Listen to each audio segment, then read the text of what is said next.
Avec Euclide, on va observer environ un tiers de la voûte céleste.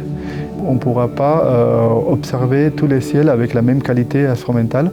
C'est-à-dire qu'il y aura des régions des ciels qui seront mieux observées que d'autres. Et ceci va dépendre d'une part de la qualité instrumentale, mais aussi de l'objet qu'on observe effectivement. Afin de pouvoir faire des analyses cosmologiques, il faut caractériser quelle est la probabilité de détecter une galaxie.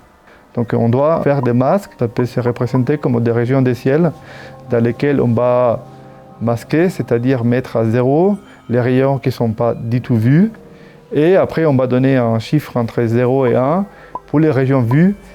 Et ce chiffre va correspondre à la probabilité de détecter la galaxie. Par exemple, si on imagine des régions qui sont à côté d'une étoile très brillante, on ne pourra pas détecter ces galaxies-là qui sont trop proches des étoiles. Donc cette région-là, il faut les masquer. Une autre possibilité, c'est qu'il peut y avoir des régions du ciel dans lesquelles Euclide a fonctionné moins bien, où les capacités de détection vont être moindres et on ne pourra pas détecter les galaxies très faibles.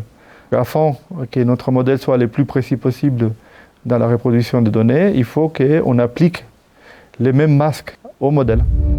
Un des points clés de la construction des masques va être de comprendre comment l'instrument fonctionne et en particulier quelle est la sensibilité de l'instrument. Donc typiquement, il y a plusieurs paramètres qui comptent. D'une part, le nombre des photons qui arrivent à l'instrument. Donc ceci dépend du temps d'observation, mais aussi de la région couverte par l'instrument.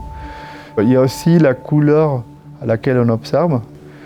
Et il y a aussi les bruits intrinsèques de l'instrument.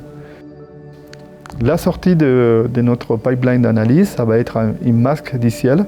Ces masques des ciels seront ensuite envoyés à notre collègues qui font des analyses, notamment aux personnes qui font des lentilles gravitationnelles, et aussi aux personnes qui s'occupent de la détection des amas des galaxies. Et enfin, ces masques aussi seront utilisés par nos collègues de la spectroscopie pour faire aller-retour de masques en spectroscopie.